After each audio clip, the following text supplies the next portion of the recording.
ഹൈറിച്ച് തട്ടിപ്പ് കേസിൽ ഉടമകളുടെ സ്വത്ത് എൻഫോഴ്സ്മെന്റ് ഡയറക്ടറേറ്റ് മരവിപ്പിച്ചു. KD പ്രതാപന്റെയും ഭാര്യ ശ്രീനയുടെയും 212 കോടിയുടെ സ്വത്തുക്കളാണ് മരവിപ്പിച്ചത്.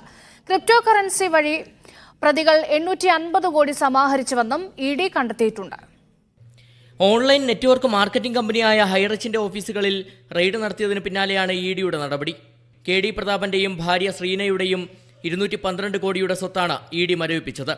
ക്രിപ്റ്റോ കറൻസി തട്ടിപ്പ് വഴി പ്രതികൾ 850 കോടി സമാഹരിച്ചിട്ടുണ്ടെന്നും കണ്ടെത്തിയിട്ടുണ്ട്.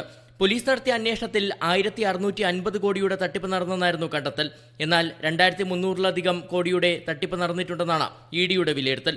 UK ആസ്ഥാനമായി കമ്പനി രജിസ്റ്റർ ചെയ്ത് ബിറ്റ്കോയിൻ ഇടപാടുകൾ വഴി നടത്തിയ തട്ടിപ്പും 15 സംസ്ഥാനങ്ങളിലായി കമ്പനിക്കുള്ള 69 അക്കൗണ്ടുകളുടെ വിവരങ്ങളും പരിശോധിച്ചതിന്റെ അടിസ്ഥാനത്തിലാണ് ഇത്തരത്തിലൊരു വിലയിരുത്തലിലേക്ക് ED എത്തിയത്.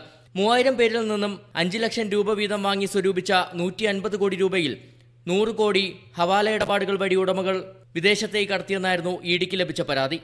അതിനിടെ ഒളിവിൽ കഴിയുന്ന KD പ്രതാപനും ഭാര്യ ശ്രീനയും മുൻകൂർ ജാമ്യം തേടി കോടതിയെ സമീപിച്ചിട്ടുണ്ട്.